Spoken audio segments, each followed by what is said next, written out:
आप 2 वंश लिपटाए थे, आज फिर आप ही 2 वंश लिपटावांगे। आ जाओ भाई फटाफट से। सर आज इतनी जल्दी क्लास क्यों ले रहे हो भाई? कुछ अर्जेंट पीस ऑफ वर्क से भाई बाहर जाना है मेरे को, ठीक है, और भाई फिर लेट हो जाऊंगा मैं, तो इसलिए मैंने सोचा थोड़ी जल्दी क्लास ले लिया, ठीक है। क्लास तैयार थी ये मेरी पहला दाई। ओके भाई, आ गया देखो। गुड मॉर्निंग भाई, गुड मॉर्निंग। स्टार्ट करते हैं तोमर वंश से भाई। कल आप ही ने 2-3 वंश पढ़े थे जी, बिल्कुल पढ़े थे, ठीक है। आज आप ही और अगले वंश पढ़ेंगे और इन वंशों को पढ़ के आज तोमर वंश पढ़ाएंगे, बदानक वंश पढ़ाएंगे, चौहान वंश भी पढ़ाएंगे, ठीक है। और आज के भी इस लेक्चर को फिर समाप्त कर देंगे। देखो भाई स्टार्ट करते हैं। गुड मॉर्निंग मेरे भाई सभी साथियों को। पहली बात तो भाई जो तोमर वंश है, तोमर वंश का संस्थापक कौन होया भाई? आओ लिखते हैं भाई। संस्थापक कौन था? तो अनंगपाल तोमर भाई। कौन है? अनंगपाल तोमर। तोमर वंश का संस्थापक वो ये होगा जिसका पाछा तोमर लागदा पावा। तोमर इनका गोत था, एक डाल था, ठीक है। अनंगपाल प्रथम, अनंगपाल तोमर प्रथम था। वो क्या था? वो तोमर वंश का मेनली संस्थापक था, ठीक है। या फिर इसको जाउल भी बोल देते थे, एक जाउल नाम का व्यक्ति था, ठीक है। या फिर इसको भी संस्थापक बोल देते थे, लेकिन मेन इंपॉर्टेंट आपको अनंगपाल तोमर ही रखना है। एसएससी के जितने एग्जाम होते हैं या सेंट्रल गवर्नमेंट के कोई भी और एग्जाम होता है, उन सभी के अंदर अनंगपाल तोमर को ही तोमर वंश का क्या है? संस्थापक आपका माना गया है। ओके जी, ये चीज हमारे समझ में आई, कोई दिमाग के अंदर परेशानी दिक्कत नहीं जी। इस वंश का उदय कब हुआ लिखेंगे सभी साथी। तो उदय कब हुआ इसका? 10वीं शताब्दी के अंदर। 10वीं शताब्दी किसको माना जाएगा जी? 901 से लेकर 999 तक के जितने साल हो सारे 10वीं शताब्दी के अंदर आते हैं, यानी कि 910 ईस्वी में भाई लिखेंगे सभी साथी। 910 ईस्वी में, जिसको हम लोग बोलेंगे 10वीं शताब्दी में क्या है? इस वंश का उदय हुआ, ठीक है जी। ये चीज भी हमारे समझ में आई, कोई दिक्कत परेशानी नहीं जी, कोई भी दिक्कत परेशानी नहीं है, ठीक है। और जिस टाइम ये तोमर वंश का उदय हुआ हरियाणा के अंदर, उस टाइम हरियाणा को किस नाम से जाना जाता था? यह प्रश्न बहुत इंपॉर्टेंट है। अब अनंगपाल तोमर है, यह तोमर वंश का मेन संस्थापक है, युवाड़ का राजा है, ठीक है। तो उस टाइम हरियाणा को किस नाम से जाना जाता था? उस टाइम हरियाणा को किस नाम से? अनंग प्रदेश के नाम से जाना जाता था। जिस नाम था राजा है, उसी के नाम से क्या उसके प्रदेश को जाना जाएगा। तो आपसे प्रश्न पूछेगा कि 10वीं शताब्दी में, क्योंकि 10वीं शताब्दी तो होगी 910 तोमर वाला साल तो, ठीक है। 10वीं शताब्दी में एचआर को किस नाम से जाना जाता था? नाम से जाना जाता था। तो 10वीं शताब्दी के अंदर हरियाणा को किस नाम से जाना जाता था भाई? अनंग प्रदेश के नाम से। किस नाम से? अनंग प्रदेश के नाम से, ठीक है। याद रह जाएगा भाई, अनंगपाल तोमर राजा था, तो जो राजा होगा उस राजा के नाम से क्या है? उसके राज्य का नाम हुआ, यानी अनंग प्रदेश नाम से क्या है? इस राज्य का नाम हुआ। ओके जी, तो मैं 10वीं शताब्दी का पता लग गया। तो 9वीं शताब्दी में किस नाम से जाना जाता था? ये चीज भी लिख लो, क्योंकि मैंने आपको कल नहीं करवाई थी। तो 9वीं शताब्दी में हरियाणा को किस नाम से जाना जाता था? हरियाल नाम से जाना जाता। किस नाम से? हरियाल। तो ये फैक्ट भी याद रखना, बहुत इंपॉर्टेंट है। 10वीं वाला बहुत ज्यादा इंपॉर्टेंट है, 2 से 3 बार आ चुका है। ओके जी। इसके अलावा तोमर वंश की राजधानी कौन सी थी लिखेंगे सभी साथी।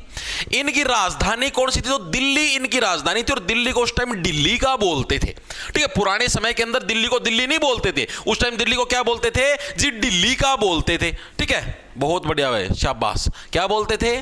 दिल्ली का, जिसको वर्तमान में हम लोग क्या बोलते हैं जी? दिल्ली बोलते हैं। ये क्या थी? ये तोमर वंश की मेनली राजधानी थी। देखो तोमर वंश के बारे में अभी तक आपने जितने फैक्ट पढ़े हैं, मेरे हिसाब से हर एक साथी के क्लियर हो गए, कोई दिक्कत परेशानी?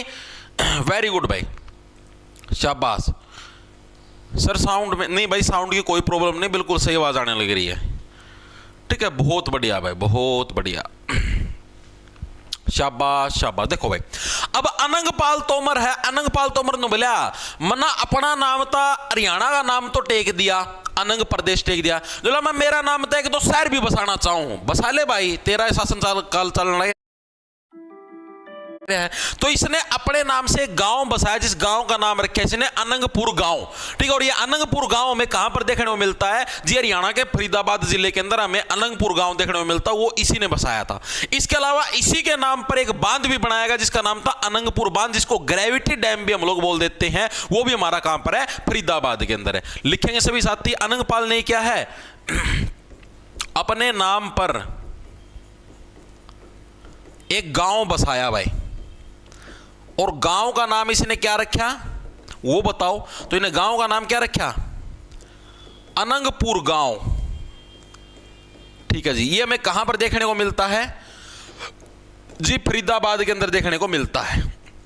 ओके जी, इसने एक बांध भी बनाया, उस बांध का क्या नाम था? अनंगपुर बांध, जिसको हम लोग ग्रेविटी बांध भी बोल देते हैं। अपने नाम पर बांध बनवाया, जिसका क्या नाम था? अनंगपुर बांध, और जिसको हम लोग क्या भी बोल देते हैं? ग्रेविटी डैम भी बोल देते हैं। ये भी यहीं पर है। ओके जी, ये चीज भी हमारे समझ में आएगी। तो तोमर वंश के बारे में इतने फैक्ट हर एक साथी के क्लियर है। क्या क्या चीजें हैं? तोमरों की राजधानी दिल्ली थी, जिसको पुराने समय में दिल्ली का बोलते थे। अनंगपाल जो प्रथम है, उसके द्वारा इसकी स्थापना करी गई थी उदय 910 ईस्वी के अंदर, जिसको 10वीं शताब्दी बोलते। 10वीं शताब्दी में हरियाणा को इसी के नाम पर यानी अनंग प्रदेश के नाम से जाना जाता था। नवमी के अंदर हरियाल बोला जाता था। ठीक है, अपने नाम पर इसने गांव बसाया जिसका नाम था अनंगपुर गांव। ठीक है, और बांध बना जिसका नाम था अनंगपुर बांध। इतने ही फैक्ट एक बार के लिए बताओ, क्लियर हुए? बहुत बढ़िया भाई, आज तो जल्दी आ गया मास्टर के बता रहा, बता तो दिया। कितने प्रोग्राम में जाना भाई, अर्जेंट पीस ऑफ वर्क से। मिट्टी से बना, ये बांध मिट्टी से बना है। तो बांध वाले टॉपिक के अंदर करवा तो रखे विनय कुमार।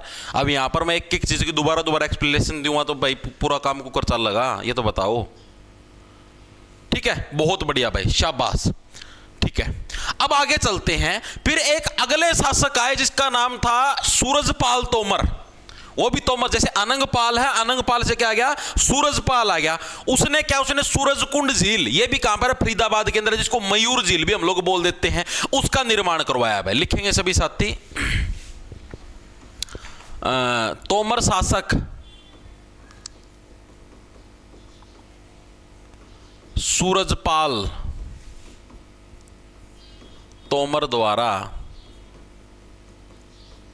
किस चीज का निर्माण करवाया गया? एक झील का निर्माण करवाया गया। सूरजपाल से बनेगा सूरजकुंड झील, क्योंकि सूरजकुंड का मेला फरीदाबाद में लगता है, तो सूरजकुंड झील भी कहां पर होगी जी? फरीदाबाद के अंदर होगी, जिसको हम लोग मयूर झील भी बोल देते हैं। तो इसका निर्माण भी किसके द्वारा करवाया गया? सूरजपाल के द्वारा करवाया गया। सूरजपाल किस वंश का शासक था? तोमर वंश का शासक था। ओके जी, ये चीज भी हमारे समझ में आ गई, दिमाग के अंदर घुस गई। बहुत बढ़िया भाई, बहुत बढ़िया।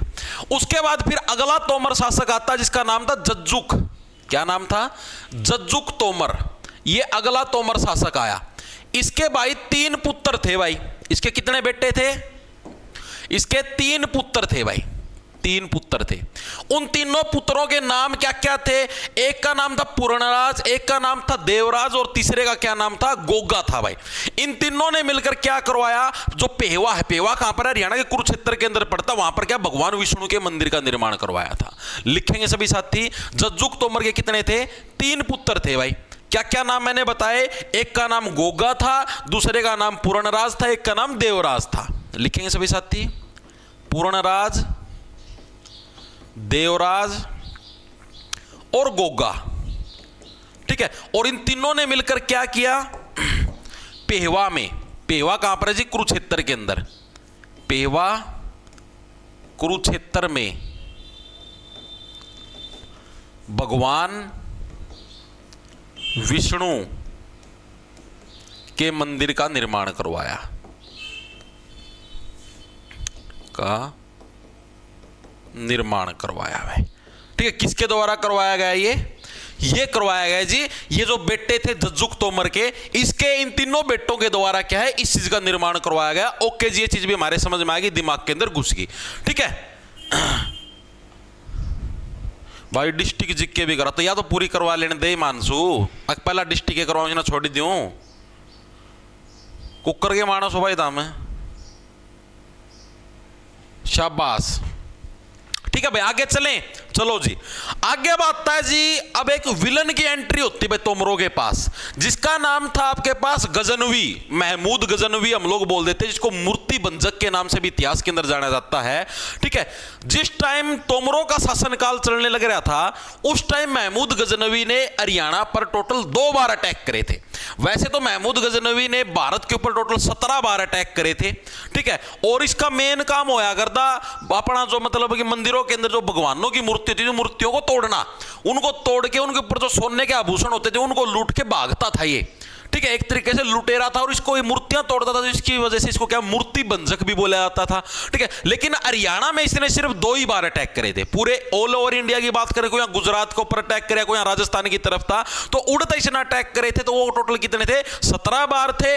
और अपना अगर यहाँ की बात करें तो यहाँ पर सिर्फ 2 ही बार थे।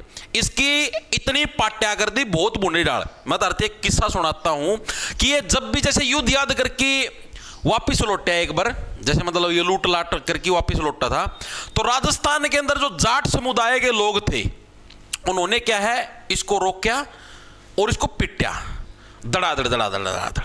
ठीक है, फिर वहीं पर एक और दूसरे समुदाय के लोग थे, राजपूत समुदाय के लोग, उन्होंने भी इसको रोका और इसको धड़ाधड़ पिटा भाई। ठीक है, और इसको मतलब कि राजस्थान के अंदर खास तौर पे जैसे आपको पता है रेत के अंदर भाई कोई भी जीव जंतु कुछ भी आ सका था। ठीक है, और मतलब उस टाइम जहरीले सांप वगैरह भी रेत का मराया करते, जो रेत जैसा कलर के होया करते, तो इसने उनका भी डर लगा करता। राजस्थान तो गुजरिया करता नहीं हो तो ये ऊंट के ऊपर या फिर घोड़ा के ऊपर उड़े सोया करता, इतना डर लगा करता जना कदम मैं नीचा उतर जाऊं और मेरी तिकी में कोई चीज डस ले हुआ है, इतना डरपोक था। सैनिक सारे पैदल चला करते, घने सैनिक करीबन ऐसा इतिहास के अंदर लिखा गया जिस टाइम वापिस जाया करता ना भारत था अटैक उटुक करके, तो 2-3 हजार सैनिक तो इसके राजस्थान में मर जाया कर दे उसका में। फिर इसने रास्ता बदल लिया, फिर गुजरात का थ्रू आना शुरू हो गया। मतलब बहुत सारे किस्से हैं इंडिया जीके के अंदर, मैंने आपको बता भी रखे हैं। जब आप इंडिया जीके की क्लास लगाओगे तो आपको पता भी लग जाए, बैच के अंदर देख लेना, चाहे यूट्यूब के ऊपर देख लेना कहीं पर भी। ठीक है, जहां पर मैंने पूरी हिस्ट्री करवा रखी है आपको। ठीक है जी, ओके जी, चीज हमारे समझ में आ गई। अब हम लोग आगे चलते हैं।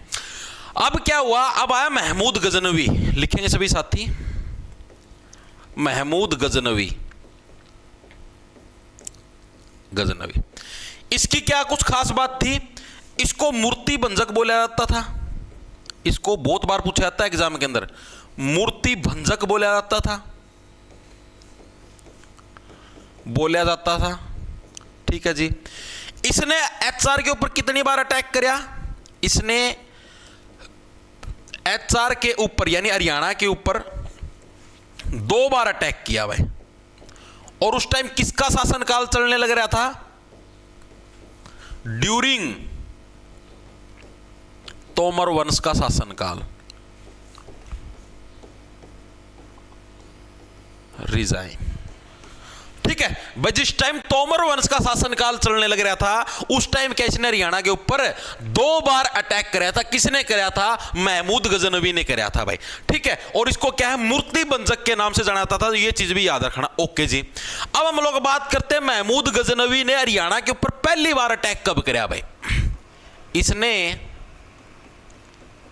एचआर पर फर्स्ट बार अटैक है। अटैक कब किया भाई?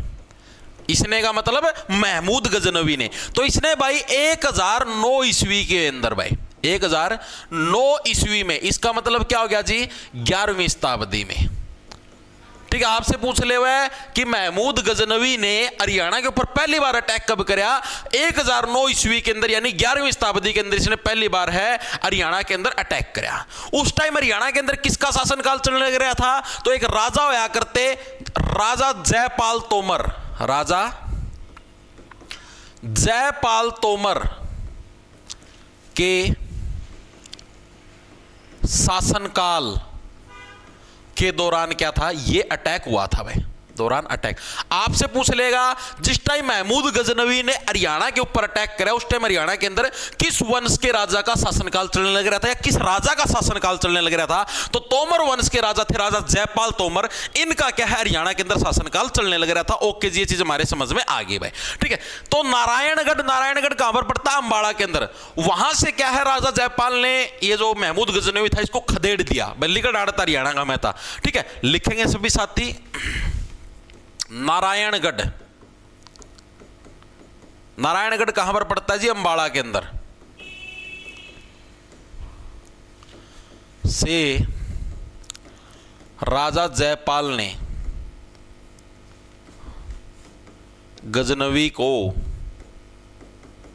एचआर से खदेड़ दिया भाई, खदेड़ दिया। देखो मैंने क्या बताया, अगर आपसे कोई भी पूछ ले हुआ है हरियाणा के ऊपर पहली बार गजनवी ने अटैक कब किया, साल 1009 ईस्वी के अंदर, 11वीं शताब्दी के अंदर, ठीक है जी। उस टाइम हरियाणा का राजा कौन होता था या फिर किस वंश का शासन था, तो तोमर वंश का शासन था। और उस टाइम हरियाणा का राजा था जो तोमर वंश का कौन था, राजा जयपाल था। राजा जयपाल ने युद्ध लड़ा और नारायणगढ़ अंबाला से क्या है, इसको वापिस खदेड़िया भाई, लिकट जाड़ता तनाड़ा आने की जरूरत नहीं है। ओके जी।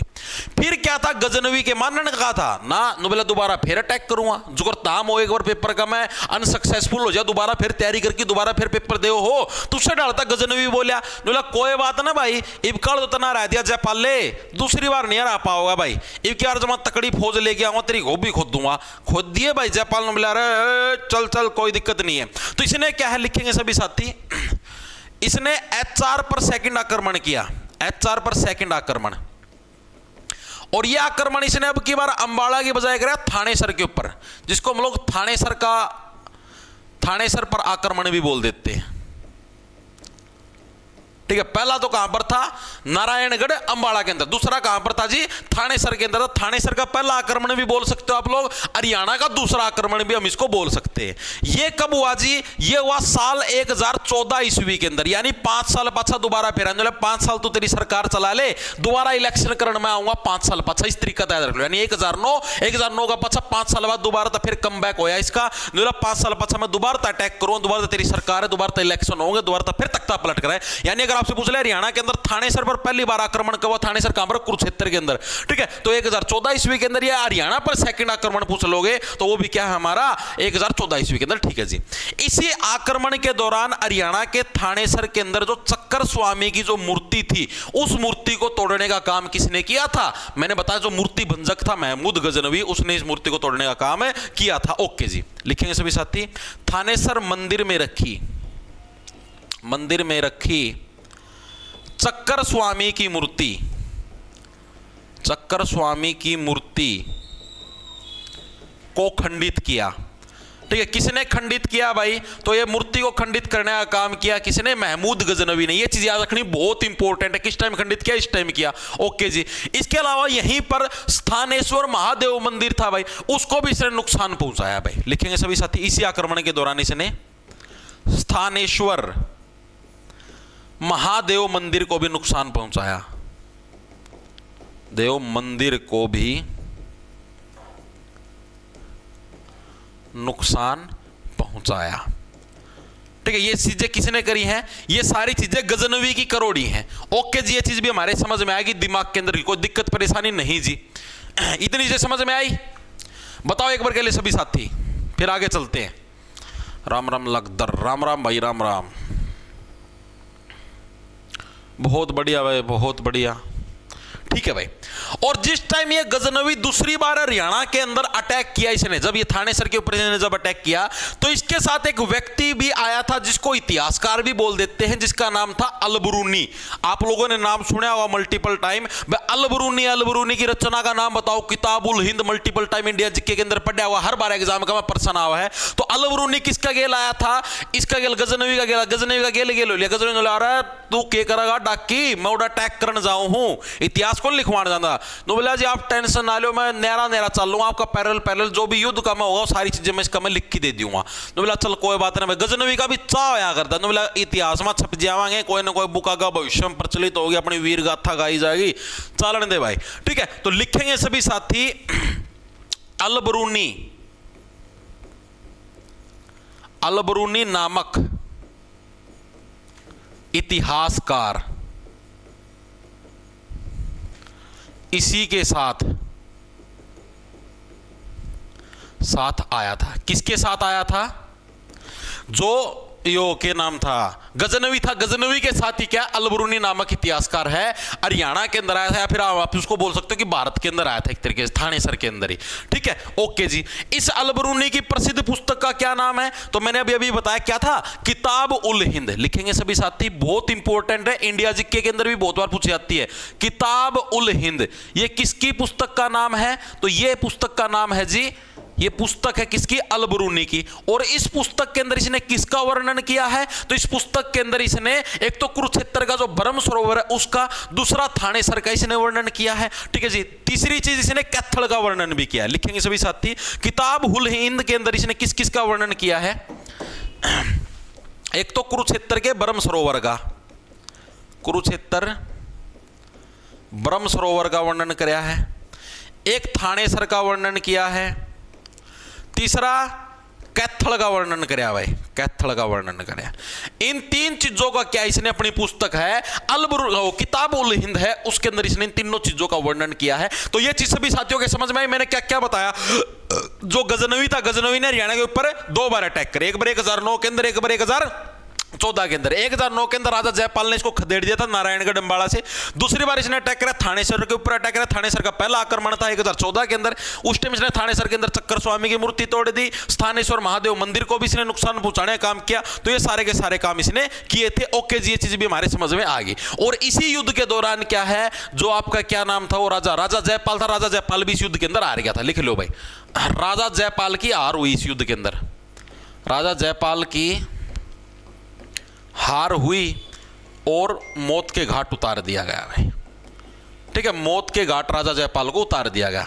ठीक है, यानी उसके बाद एक तरीके से किसका शासनकाल आ गया यहां पर? यानी कि ये सारा का सारा एरिया किसके कब्जे के अंदर आ गया था? सारा का सारा एरिया गजनवी के कब्जे के अंदर आ गया था। ओके जी, ये चीज भी हमारे समझ में आ गई, दिमाग के अंदर घुस गई भाई। ठीक है, फिर जो गजनवी था, गजनवी ने अपना एक उत्तराधिकारी बनाया। नु बोले यार मैं अकेला कद लग शासनकाल करूंगा, तुम भी तो गद्दी संभालोगे। एक सेकंड रुकेंगे सभी साथी।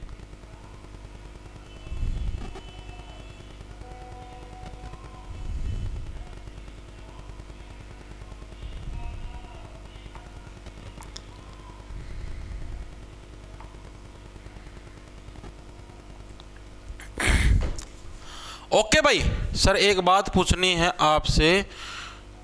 नोट्स तो मेरे कंटेंट में ऐड करके मैं यूट्यूब के लिए वीडियो बना सकता हूँ क्या? संदीप वैसे मतलब समझ में नहीं आया भाई। भाई बाबा मस्तनाथ रोहतक का मेला देखने जान लग रहा हूँ और ऑटो में बैठ के क्लास देखने लग रहा हूँ 3-4 घंटे। सर ये यूट्यूब पे वीडियो मिलती नहीं? यूट्यूब पे नहीं भाई, बैच के अंदर है भाई। ये ऑफलाइन बुक भाई कोफियानो चाय नाम से आपको दुकान मिलेगी, अच्छे 4 नंबर गेट के सामने, उधर मिलेगी आपको ऑफलाइन। ठीक है सर की जीएफ का मैसेज आएगा। मैं आज जीएफ का मैसेज है, अर्जुन नाम का छोरा का मैसेज है। आगे समझ मारो, उसने जब बेरा लगे ना पाछा में साथ तीर मारेगा, कई दिन तक कुकरा होगा। ठीक भी को नहीं होगा। जीएफ का मैसेज आएगा। एडे बड़े बाल हैं उसके, ठोडी का ऊपर डाडा। ठीक है, डॉक्टरी लाइन में काम कर रहा है, मेडिकल में लग रहा है। मेडिकल मतलब मेडिकल दुकान नहीं, हॉस्पिटल का में लग रहा है, कंपाउंडर है। इसी जगह तीर मारेगा, बेरा भी नहीं पट्टा कड़ा था, क्या हो गया?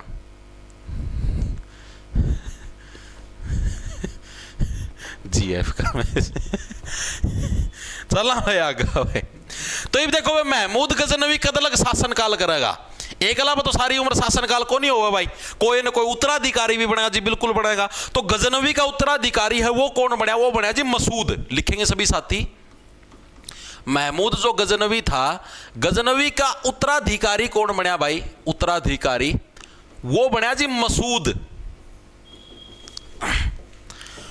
उत्तराधिकारी बना जी मसूद। और जो मसूद था, मसूद ने क्या कुछ काम करा जी? मसूद ने भाई पहला काम तो करा, आसी के अंदर जो किला था उसके ऊपर इसने अटैक करने का काम करा। कब किया जी? 1037 ईस्वी के अंदर इसने आसी के किले के ऊपर अटैक करने का काम किया। तो एक चीज तो ये याद रखनी, लिखेंगे सभी साथी, मसूद ने क्या है, हासी के किले पर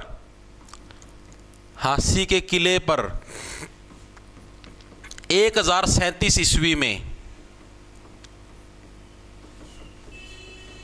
अटैक किया भाई।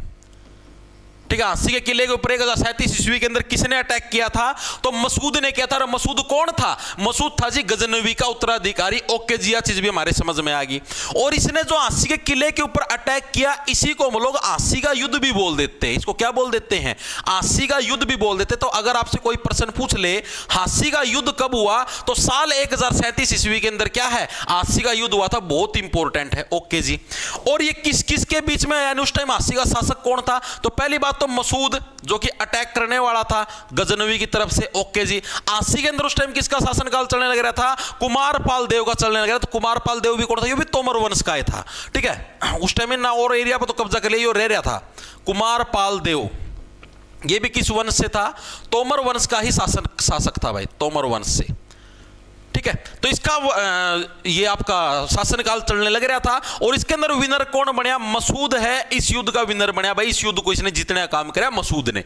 ओके जी, ये चीज भी हमारे समझ में आ गई, दिमाग के अंदर घुस गई। अब ये जो कुमारपाल देव था, इसकी जो बेटी होया करती, उस बेटी का नाम था जी अमटी। क्या नाम था? अमटी देवी। और अमटी देवी के नाम से ही आपको एक चीज भी देखने को मिलती, कोई साथी बताया कमेंट करके। अमटी देवी किसकी बेटी थी भाई? कुमारपाल देव की बेटी थी। ओके जी, ये चीज भी हमारे समझ में आ गई भाई। ठीक है। अब ये मसूद था, इस मसूद का उत्तराधिकारी कौन बनया? इस मसूद का उत्तराधिकारी बनया मादूद। ठीक है। लेकिन हमें उसके बारे में पढ़ने की या याद रखने की जरूरत नहीं, सिर्फ इतना ही याद रखना कौन बनया इसके बाद इसका मादूद है, मादूद इसका उत्तराधिकारी बनया। सिर्फ इतनी ही चीजें आपको याद रखनी है। ओके भाई, चीजें क्लियर हुई? तो भाई गजनवी का इतिहास हरियाणा के अंदर सिर्फ इतना ही है। तोमर वंश का इतिहास भी हरियाणा के अंदर इतना ही। तोमर वंश का एक दो राजा बच रहा था, कुमारपाल देव, ये इसका एक तरीके से मतलब अंतिम राजा था हरियाणा के अंदर। इसका भी वध करके मसूद ने क्या हरियाणा से तोमर वंश का खात्मा करने का काम किया भाई। चीजें समझ में आई हर एक साथी के? बहुत बढ़िया भाई। अमिट्टी तालाब बहुत बढ़िया, शाबाश। यूनिवर्सिटी भी है अमिट्टी अमिट्टी नहीं बेटा, ये अमटी है, अमटी, अमिट्टी नहीं है। जारी मरवा लो बस, अमिटी यूनिवर्सिटी। थोड़ी शर्म लिहाज कर लिया करो। अमिट्टी तालाब है, वेरी गुड भाई, शाबाश। क्या? चचरोई, चचरोई श्री राम राम, चचरोई, चचरोली है। अच्छा, चचरोई, कपिल देव, राम राम मेरे भाई। यस सर जी, क्लियर। यूनिवर्सिटी लायक जेना तो दिखना है। चलें भाई आगे। अब आते हैं हमारे अगले वंश के ऊपर। मैंने क्या बोला था कि हम लोग दो वंश हैं जो मेन है आज के। एक तो तोमर वंश, एक है बदानक वंश। तोमर वंश हो गया हमारा पूरा। तोमर वंश के बारे में आपको सिर्फ इतना ही याद रखना, क्योंकि बाकी डिटेल तो आप लोग इंडिया जीके के अंदर पढ़ोगे।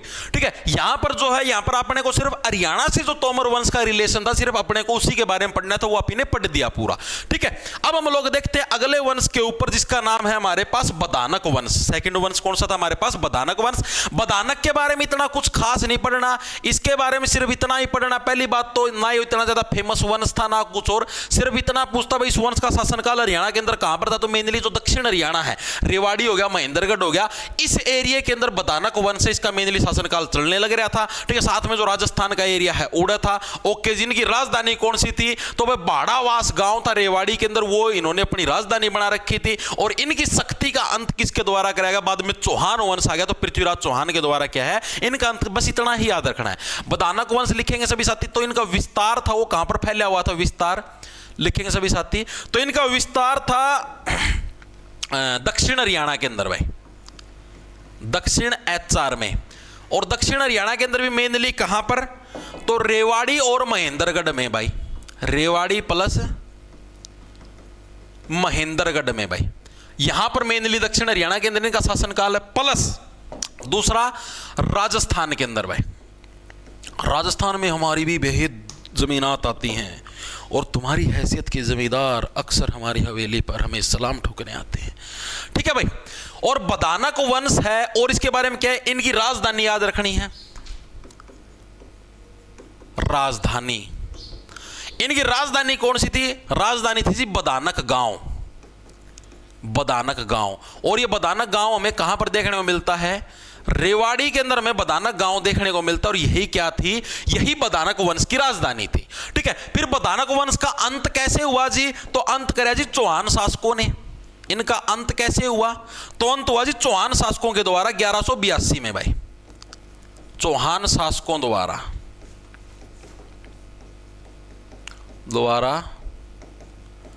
अंत किया गया। ठीक है, किसके द्वारा अंत किया गया? चौहान शासकों के द्वारा अंत किया गया। कब किया गया जी? 1182 के अंदर भाई, 1182 ईस्वी में। यानी कि अगर हम लोग शताब्दी के हिसाब से पूछेगा तो 12वीं शताब्दी में भाई, 12वीं शताब्दी में भाई। बदानक वंश के बारे में आपको सिर्फ इतना ही याद रखना है, इसके अलावा कुछ भी याद नहीं रखना। बदानक वंश हर एक साथी क्लियर हो गया? बदानक वंश हो गया तुम्हारा पूरा। बहुत बढ़िया भाई, शाबाश सर। बाड़ावास थी जी राजधानी। अच्छा बदानक, sorry sorry sorry sorry sorry sorry, रुको रुको रुको, अरे बोल लिया तो वही था कि मेरा दिमाग कड़ा फिर गया था। बाड़ावास गांव है भाई, ठीक कर लो, ठीक कर लो, ठीक कर लो, ठीक है। हाँ कर दी, ठीक कर दी, ठीक कर दी।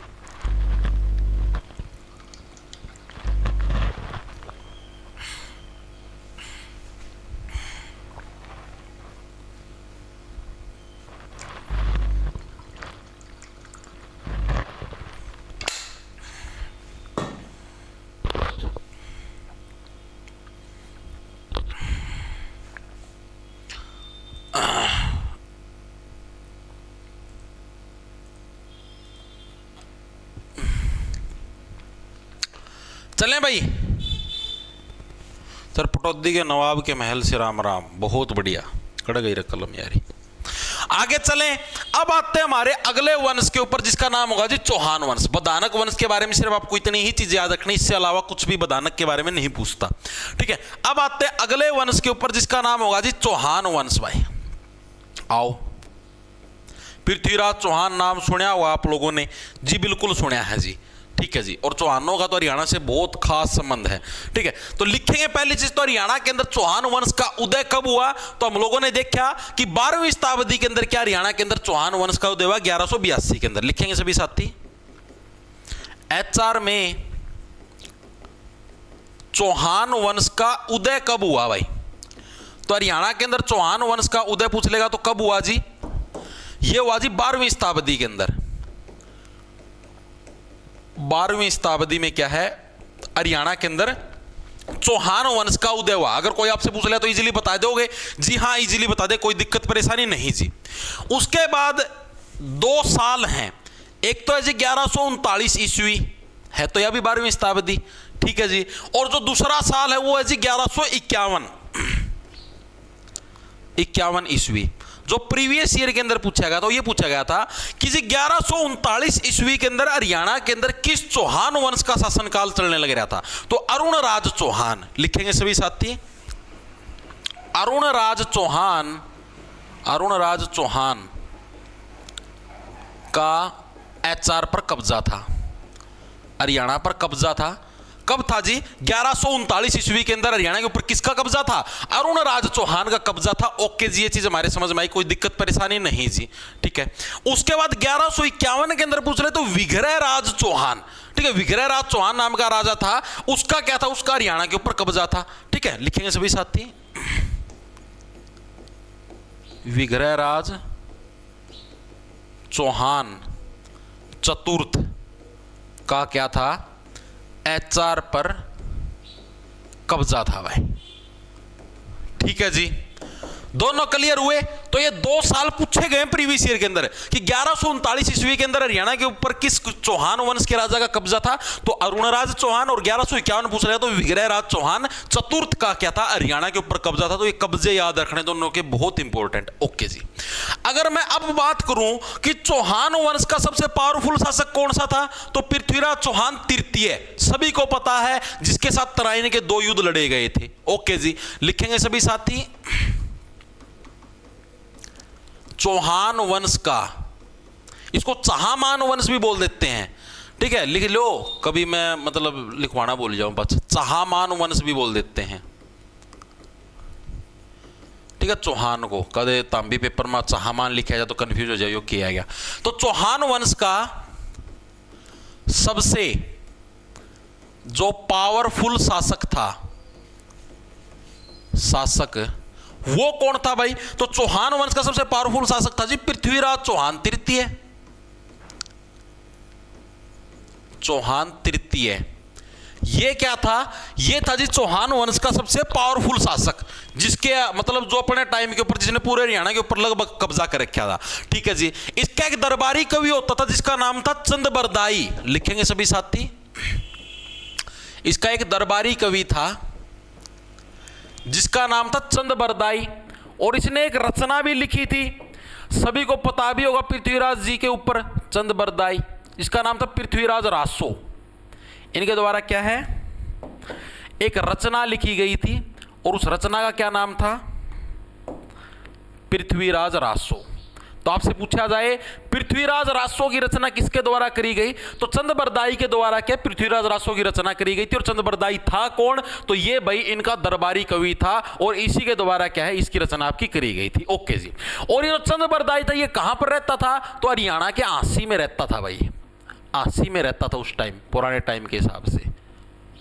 ठीक है, चंदबरदाई। ओके जी, ये चीज भी हमारे समझ में आएगी, दिमाग के अंदर घुस गई, कोई दिक्कत या परेशानी की बात नहीं है। ओके जी। अब हम लोग बात करते हैं तराइन या तराउड़ी के युद्ध। सबको पता है, जो इंडिया जीके जिन्होंने अच्छे से पढ़ रखी है उनको तो कोई दिक्कत है ही नहीं। तराइन या तराउड़ी के युद्ध, तराइन हमें कहां पर देखने को मिलता है? तो हरियाणा के वर्तमान करनाल के अंदर भाई, प्रेजेंट समय के अंदर वर्तमान करनाल के अंदर हमको तराइन या तराउड़ी देखने को मिलता है। वर्तमान करनाल में तराइन या तराउड़ी के टोटल कितने युद्ध हुए हैं भाई? 2 युद्ध हुए हैं जी, 2 युद्ध हुए हैं। ठीक है जी। पहला युद्ध कब हुआ जी? पहला युद्ध हुआ जी 1191 के अंदर। फर्स्ट युद्ध लिखो यहां पर लिखेंगे सेकंड युद्ध। दोनों इकट्ठे हुए हैं। जो एक 1191 पहला नंबर वाला, दूसरा नंबर वाला में 2 आ जाए। पहला में जैसे 1 आ गया, 1 1 1 सारा 1 है, दूसरा वाला में 1 1 2 आ गया। ठीक है, तो 1191 1192 किस किस के बीच में हुआ जी? पृथ्वीराज चौहान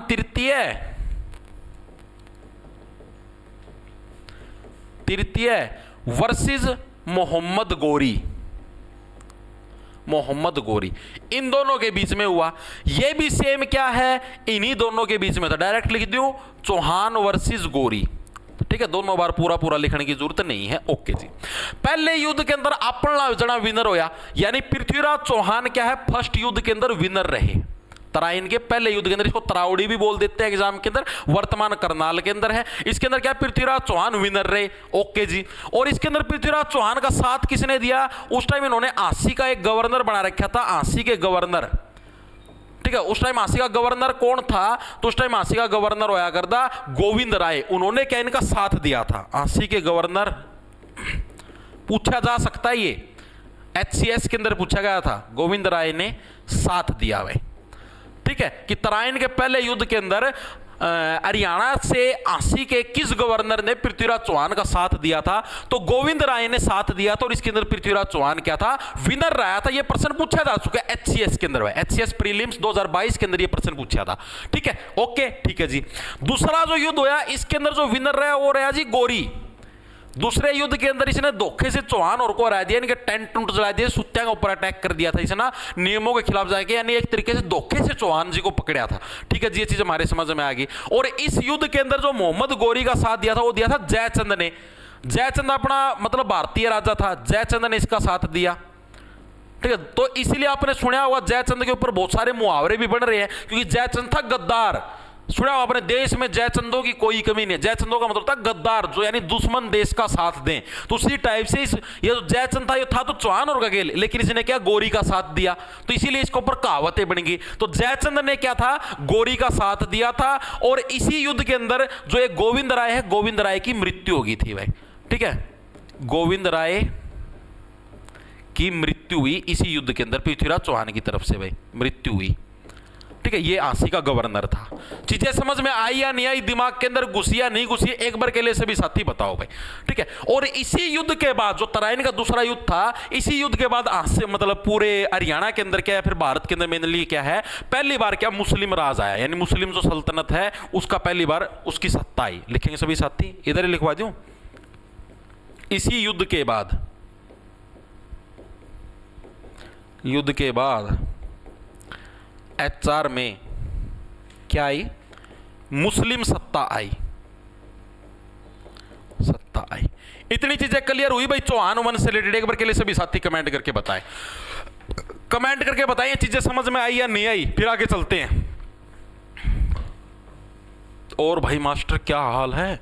बढ़िया हाल है भाई।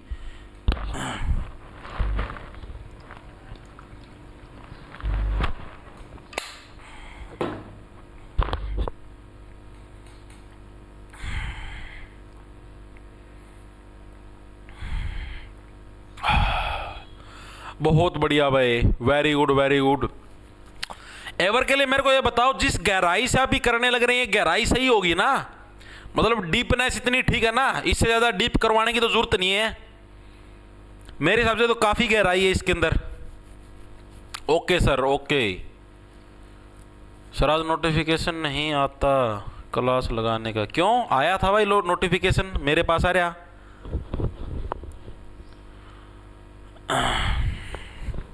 एक सेकंड रुको।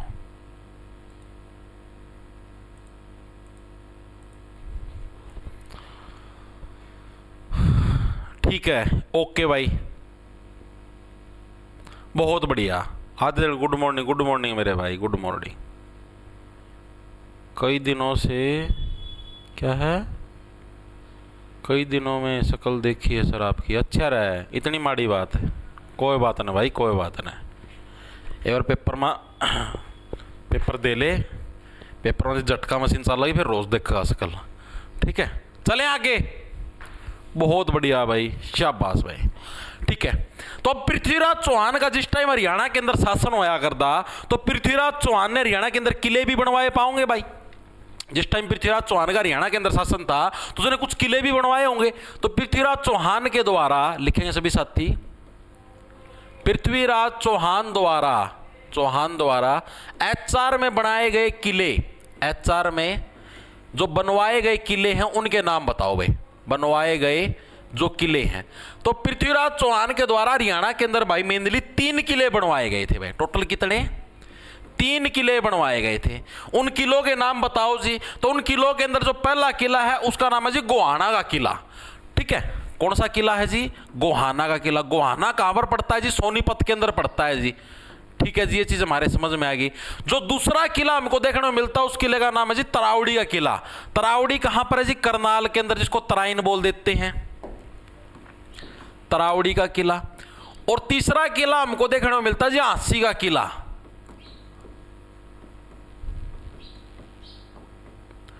किले का पुनः निर्माण, मतलब अधूरा काम बचे रहा था पहला, उसको दोबारा से बढ़िया से निर्माण करा है। तो पृथ्वीराज चौहान के कितने में 3 किले देखने को मिलते हैं हरियाणा के अंदर। कहां कहां? गोहाना का किला, तरावड़ी का किला और झांसी का किला भाई। ये 3 किले में क्या पृथ्वीराज चौहान के हरियाणा के अंदर देखने को मिलते हैं। ओके जी, ये चीज भी हमारी समझ में आ गई। अब क्या हुआ, जैसे ही देखो मैंने बताया कि भाई 1192 के अंदर भाई मोहम्मद गोरी ने चौहान को हरा दिया और इसने क्या हरियाणा के ऊपर कब्जा कर लिया गोरी ने। अब हरियाणा के ऊपर कब्जा करेगा तो हरियाणा में जड़ा जड़ा चौहान का शासक नहीं था, वहां के लोग विद्रोह भी तो करेंगे कि हाँ भाई हमने तेरा कब्जा को नहीं सहन करना, हमने आजाद कर दिया, हमने तो न्यारी तरीका अपना डालता अपना जीवन जीना है, हमने तेरे अंडर काम कौन करना। ठीक है, तो जो कुछ राजा थे उन्होंने क्या है मोहम्मद गोरी के खिलाफ विद्रोह किया। ठीक है, तो उन विद्रोह के बारे में भी अपने को पढ़ना, उसके बाद क्लास को करेंगे खत्म। लिखेंगे सभी साथी, गोरी के खिलाफ एचआर के विद्रोह। भाई मोहम्मद गोरी के खिलाफ हरियाणा के अंदर कहां कहां पर मेनली विद्रोह हुए भाई। तो जो सबसे पहला विद्रोह हुआ वो हुआ जी मेवात का विद्रोह। कौन सा विद्रोह हुआ? मेवात का विद्रोह हुआ जी। किसके खिलाफ हुआ जी? गोरी के खिलाफ हुआ। इस विद्रोह के अंदर मेनली क्या कुछ मामला था? तो भाई उस टाइम जो मेवात का शासक होया करता वो था जी हेमराज। ठीक है, कौन सा था? हेमराज। लिखेंगे सभी साथी, मेवात का विद्रोह था उस टाइम हेमराज के द्वारा ये कराया गया। हेमराज क्या था? इस विद्रोह का लीडर था। ठीक है, और ये कौन था? ये मेवात का शासक था भाई। मेवात का उस टाइम राजा होया करता जिसका नाम था एमराज, इसने ये विद्रोह मेनली स्टार्ट कराया था। ओके जी, तो मोहम्मद गौरी तो भाई खुद तो आओ कौन छोटे मोटे विद्रोह को दबाने के लिए, तो इसने विद्रोह को दबाने हेतु बजहुद्दीन नाम का एक व्यक्ति तो था भाई, कौन था, बजहुद्दीन नाम का एक व्यक्ति, उसको भेजा कि जा भाई तू विद्रोह को दबा के आ। एमराज ने भाई बजहुद्दीन टपका दिया।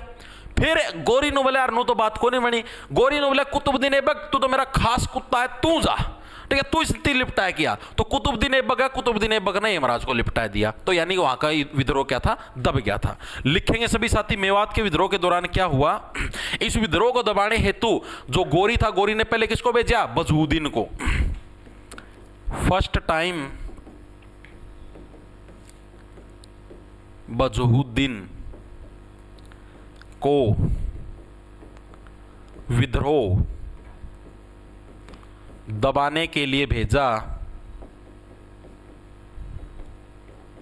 लेकिन हेमराज ने इसको मार दिया, इसको मार दिया। ठीक है जी। सेकंड टाइम की अगर हम बात करें तो सेकंड टाइम के अंदर कौन आया, सेकंड टाइम में कुतुबुद्दीन ऐबक को भेजा। किसने, कौन भेजन ला रहा था, यो गोरी भेजन ला रहा था, कुतुबुद्दीन ऐबक को भेजा और इसने हेमराज को मार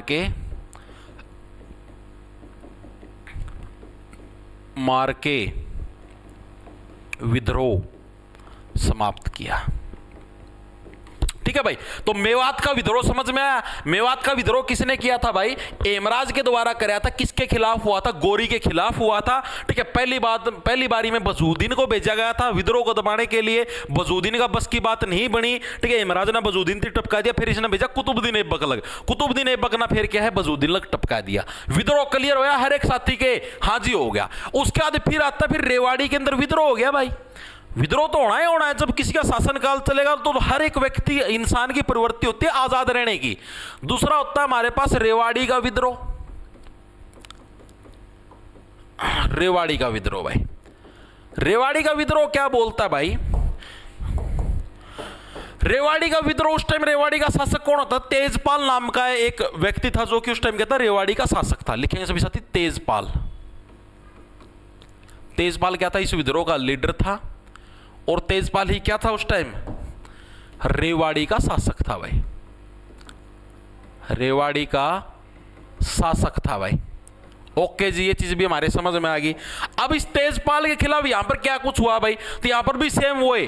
पहली बार है इब्राहिम बारहा नामक एक व्यक्ति था, उसको भेजा भाई, मतलब कि इसने जो गोरी ने, ठीक है, क्या है लिखेंगे सभी साथी, फर्स्ट टाइम और सेकंड टाइम, यहां पर भी वही दो एक खेल वही सेकंड टाइम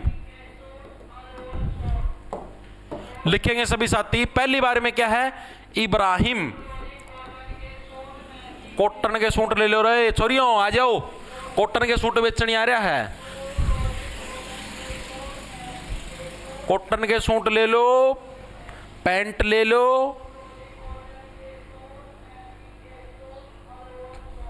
कि मेरा कौन कौन से सूट बेचा है। इब्राहिम बारहा को विद्रोह दबाने के लिए भेजा भाई, विद्रोह दबाने के लिए भेजा, लेकिन तेजपाल ने इसको मार दिया, लेकिन तेजपाल ने इसको मार दिया। ठीक है जी। फिर दूसरा टाइम पे वो गोरी का खास आदमी, गोरी का खास आदमी कौन था जी, कुतुबुद्दीन ऐबक था। तो दूसरा टाइम पे ना फिर कुतुबुद्दीन ऐबक भेजे, तू जा भाई, तू ये सौदा ना कंट्रोल में कर सका है। सेकंड टाइम में कौन भेजा, कुतुबुद्दीन ऐबक को भेजा, और इसने क्या था, और इसने तेजपाल को मार दिया भाई। लगना तेज बना है, गोरी का कुत्ता हूं मैं, काट लूंगा। ठीक है, तो यानी कि जो आपका रेवाड़ी का विद्रोह है उस विद्रोह को भी दबा दिया गया। दो विद्रोह हुए, एक मेवात का विद्रोह, एक रेवाड़ी का विद्रोह। दोनों विद्रोह किसने दबाए, कुतुबुद्दीन ऐबक ने दबाए। ओके जी, ये चीज हमारे समझ में आ गई, दिमाग के अंदर घुस गई भाई। ठीक है, इसके अलावा फिर आपका आंसी का विद्रोह हुआ, तीसरे नंबर पर आता आंसी का विद्रोह। ठीक है। आसी का विद्रोह के अंदर कोई राजा वगैरह का नाम याद रखने की जरूरत नहीं, एक सिरसा भी था साथ में, ठीक है। आसी और सिरसा का विद्रोह सिर्फ इतना याद रखना, ये भी कुतुबुद्दीन ऐबक ने दबाया था। आसी या सिरसा का जो विद्रोह था, विद्रोह भी ऐबक ने दबाया था। ऐबक से समझ जाओ ना, कुतुबुद्दीन ऐबक है, ऐबक ने दबाया था। तो 3 विद्रोह हुए थे मेनली, तीनों मैंने आपको बता दिए। अब क्या था, अब देखो भाई, अब कोई इतना खास आदमी सारे विद्रोह दबान दान लग रहा है, तो खास बात हो गए, वो तो मतलब खास आदमी होना है, ठीक है जी। तो इससे क्या गोरी खुश हो गया, मतलब अरे ऐबक यार तो बहुत बढ़िया आदमी यार, तन मेवात वाले भी दबा दिए, रेवाड़ी वाले भी दबा दिए, हाँसी सिरसा वाले भी दबा दिए, तेरा तो अच्छा आदमी कोई है ही नहीं। गोरी नो ऐबक नो बोला जी आपका कुत्ता हूँ जी, आपका गुलाम हूँ जी, कोई दिक्कत की बात नहीं, ठीक है। उसका पाचा गोरी नो मिला रहा इसी के माड़ी बात कर रहा है, मेरा ऐसा माड़ा मन को नहीं, कोई ना तलसल मैं हाँसी की वो सोपूँ, हाँसी क्षेत्र तो ना सोपूँ हूँ, ठीक है। यानी कि ऐबक की बहादुरी से प्रसन्न होकर, लिखेंगे सभी साथी, ऐबक की बहादुरी से प्रसन्न होकर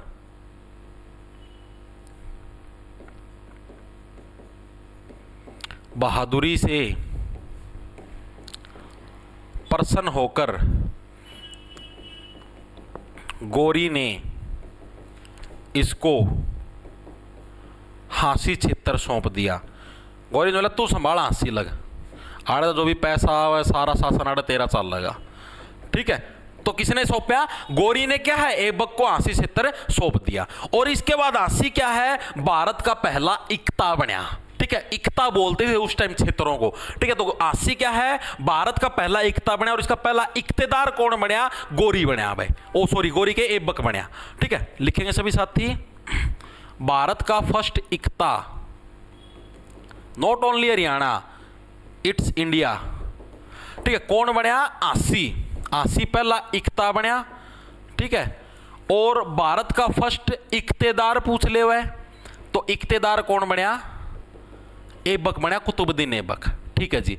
इसके बाद भाई मोहम्मद गोरी की होगी मृत्यु, गोरी की मृत्यु होगी, कब हुई जी, 1206 ईस्वी के अंदर क्या है, गोरी की मृत्यु होगी। और 1206 ईस्वी में जैसे ही गोरी की मृत्यु हुई, गोरी की मृत्यु के बाद क्या है, सारा का सारा जो सत्ता थी वो सारी की सारी ऐबक के हाथ में आ गई, यानी कुतुबुद्दीन ऐबक के हाथ में। और इसने अपने एक नए वंश की स्थापना करी जिसको दिल्ली सल्तनत बोलते हैं। यहां से अब दिल्ली सल्तनत का टाइम पीरियड शुरू हो जाएगा, जिसको हम लोग गुलाम वंश बोलते हैं, जिसको मामलुक वंश के नाम से भी हम लोग जानते हैं, ठीक है। अब जो दिल्ली सल्तनत है, यानी कि जिसको हम लोग गुलाम या मामलुक वंश बोलते हैं, इसके बारे में हम लोग कल पढ़ने का काम करेंगे। आज के लिए इतना काफी है, बाकी तुम्हारे दिमाग के आर पार हो जाएगा अगर मैंने ज्यादा करवाया तो, ठीक है। कल से दिल्ली सल्तनत स्टार्ट करते हैं, क्योंकि आज मुझे जाना है भाई कहीं पर। इन प्रश्नों की पीडीएफ लगा लो, हैंड रिटन नोट्स लगा लो, या फिर वीडियो लगा लो, सारी चीजें आपको जॉब्स टारगेट के नाम से आपको अपना ऐप मिल जाए प्ले स्टोर पर, उसको डाउनलोड कर लेना। उधर आप जैसे ही कोर्स के सेक्शन